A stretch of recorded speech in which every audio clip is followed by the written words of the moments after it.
Bonjour les enfants, aujourd'hui je vais vous emporter dans un pays très loin d'ici, il y a très longtemps. Et dans ce pays habite un homme avec ses 3 enfants. Leur mère malheureusement est morte. Et ce père, il doit s'occuper de ses enfants, mais non seulement cela, il doit aussi les nourrir. Et pour les nourrir, il doit aller à la chasse. À chaque fois qu'il part à la chasse, malheureusement il est très inquiet. Car il faut que je vous dise que dans ce pays, les enfants habitent une sorcière. Une sorcière, paraît-il, qui mange les enfants. Même les hommes, même les femmes, même les animaux. Alors ce père-là, bien ce soir, il est assis devant sa cabane et il réfléchit. Comment faire pour protéger ses enfants? Et en réfléchissant, il regarde cet énorme arbre qu'on appelle un baobab là-bas. Ce baobab, il est majestueux. Il a un tronc puissant. Il a des branches larges, solides. Cela lui donne une idée. Oui, c'est ça. Il va construire une cabane dans cet arbre pour protéger ses enfants. Dès le lendemain matin, tout le monde s'affaire. Le père va chercher des planches, des pieux, et commence à construire la cabane. Les enfants vont chercher des feuillages, des feuilles sèches, des branchages pour en recouvrir le toit. En milieu d'après-midi, la cabane est terminée. Il ne reste plus qu'à fabriquer l'échelle de corde pour pouvoir y accéder. Mais surtout, les enfants, ne déroulez jamais l'échelle de corde tant que vous n'êtes pas sûr que ce soit moi. Ah oui, mais alors là, le fils aîné qui s'appelle Kitangui, eh bien, dit à son père, mais père, comment saurons-nous que c'est vous qui êtes en bas? Nous, de la cabane, avec cet épais feuillage du baobab, on ne voit pas le tronc. Eh bien, Kitangui, tu dérouleras l'échelle de corde quand tu entendras « Kitangui, Kitangui, écoute un peu, sur le champ je le veux, regagner mon logis. » Tu reconnaîtras ma voix et tu sauras que c'est moi. C'est ainsi que le lendemain matin, le père part très tôt à la chasse. Et toute la journée, les enfants, eh bien, ils jouent, ils dansent dans la cabane, tout en haut du baobab. Et le soir, lorsqu'ils entendent « Kitangui, Kitangui, écoute un peu, sur le champ, je le veux, regagner mon logis. » Eh bien, Kitangui déroule l'échelle de corde et ils voient apparaître leur père chargé de victuailles, de viande fraîche et de courges pour le repas du soir. Et c'est ainsi pendant une semaine. Le père, lorsqu'il a besoin d'aller à la chasse, il part et les enfants, respectueux des consignes, ne déroulent la corde que lorsqu'ils entendent leur père. Mais cet après-midi-là, en milieu d'après-midi, ils entendent une voix. Kitangui, Kitangui, écoute un peu sur le champ, je le veux. Ce n'est pas la voix de notre père, dit Kitangui. Tu n'es pas notre père. Va-t'en, méchante créature. Et oui, les enfants, il faut que je vous dise que cette créature n'est autre que la sorcière. La sorcière qui était cachée dans un buisson lorsque le père a donné toutes les recommandations. Elle a tout entendu. Mais sa voix, effectivement, ne va pas. Alors, le lendemain matin, elle retourne au pied du baobab et elle essaie de changer sa voix. Et les enfants entendent « Kitangui, Kitangui, écoute un peu. » Mais ce n'est toujours pas notre père. Notre père a une voix forte et puissante comme celle d'un chasseur. Va-t'en! Alors là, la sorcière, elle est verte de rage. Il faut absolument qu'elle réussisse à avoir cette voix. Alors, elle se décide à aller voir le magicien du village. Ah oui, mais le magicien, pour qu'il l'aide, il faut lui apporter quelque chose, sinon il ne fait rien. Alors elle va dans sa hutte, elle regarde, elle voit une petite marmite. Elle prend la marmite, elle va chez le magicien, elle lui pose devant, elle lui dit « Voilà, il faudrait que j'ai une voix aussi forte et puissante qu'un chasseur. » Et le magicien, ce n'est pas suffisant. La sorcière retourne chez elle, elle regarde, elle prend un moyen chaudron. Elle rapporte au magicien. Ce n'est toujours pas suffisant. Elle retourne chez elle, et là, elle voit un énorme chaudron. Bon, elle le prend, tant pis. Elle le tire, elle le tire, elle le tire, elle arrive chez le magicien, elle le pousse devant le magicien.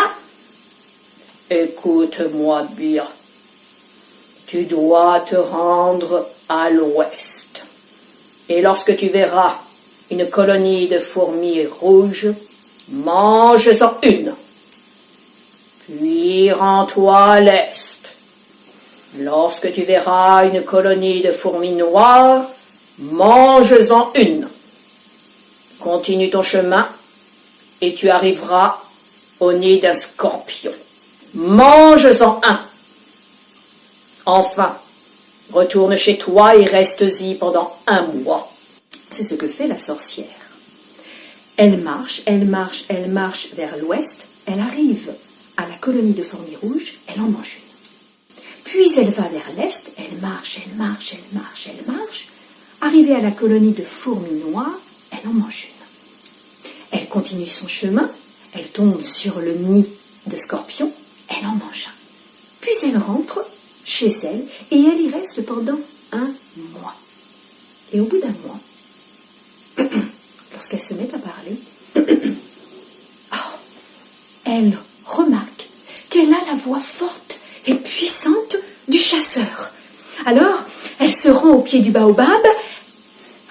Attention, elle observe bien, le chasseur est parti. Et là, les enfants, dans leur cabane, entendent « Kitangui, Kitangui, écoute un peu, sur le champ, je ne veux regagner mon logis. » « C'est toi, papa, nous descendons la corde, nous descendons l'échelle de corde. » Et là, Kitangui déroule l'échelle de corde. Mais les enfants voient arriver la sorcière qui bondit à l'intérieur de la cabane, se saisit des 3 enfants et retourne chez elle. Et les enfants doivent rester enfermés chez la sorcière. Le soir, lorsque le père arrive, il ne peut que constater le désastre. Et il comprend que c'est la sorcière qui est venue chercher ses enfants. Comment peut-il faire? Il ne sait où elle habite. Personne ne le sait. Sauf peut-être le magicien du village. Ah oui, c'est ça. Il faut qu'il aille voir le magicien du village. Mais ce magicien n'aide les personnes que si on lui donne quelque chose. Et malheureusement, ce père est pauvre, il n'a pas grand-chose. Il n'a que des peaux. Ah oui, des peaux de bêtes. Il va prendre la plus belle. Ah oui, celle-ci. Il s'en saisit et se rend chez le magicien. Le magicien, voyant la beauté de la peau de bête que lui amène ce chasseur, n'hésite pas à l'aider et lui indique l'endroit où habite la sorcière. C'est un endroit que personne ne pouvait deviner. C'est à la limite entre la plaine et la forêt. Elle est bien cachée. Personne ne peut voir sa cabane. Elle ressemble à un tronc d'arbre. Parmi les autres troncs dans cette forêt, bien caché, sans fenêtre. Alors, le chasseur se rend à la cabane. Il entre en furie à l'intérieur, mais personne ne s'y trouve. Il sort, il regarde autour de lui. Au loin, il voit un champ de maïs. Et dans ce champ de maïs, il voit 3 têtes sortir au-dessus du maïs. Ce sont certainement ses enfants. Alors, en rampant, il s'approche du champ. Et là, quand il aperçoit Kitangui, il lui chuchote. « Kitangui, Kitangui, c'est ton père. Surtout ne dis rien. Retournez chez la sorcière.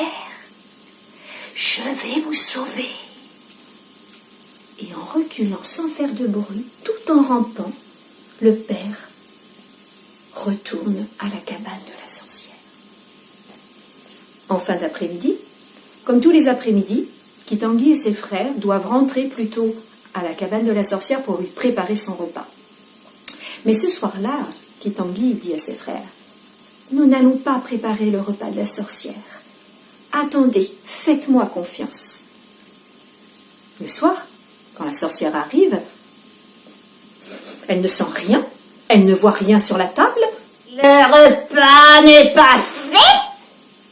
Alors, en furie, elle se saisit de sa lance et s'apprête à tuer Kitangui de rage. C'est à ce moment-là que sort de dessous le lit le père de Kitongui et de ses frères. Et avec sa propre lance, il transperce la sorcière. Et la sorcière, morte, à ce moment-là, une épaisse fumée envahit la cabane et sortent du ventre de la sorcière des enfants, des mamans, des animaux, des papas, des grands-pères, des grands-mères, tous ceux que la sorcière avait tués et dévorés. Ce soir-là, les enfants, le père, avec Kitongui et ses frères, ne veulent pas retourner seuls chez eux. Ils invitent tout le monde, tous ceux qu'ils ont retrouvés dans la cabane. Et ce soir-là, au pied du baobab, au pied de ce magnifique arbre gigantesque et majestueux, eh bien c'est la fête. C'est la fête, tout le monde danse, tout le monde chante, tout le monde rit. Et je peux vous dire, les enfants même, que c'est comme ça tous les soirs des jours qui suivent. Et c'est dans un tel vacarme que, depuis ce jour, plus aucune sorcière n'a osé s'aventurer dans la région et les habitants n'ont plus rien à craindre.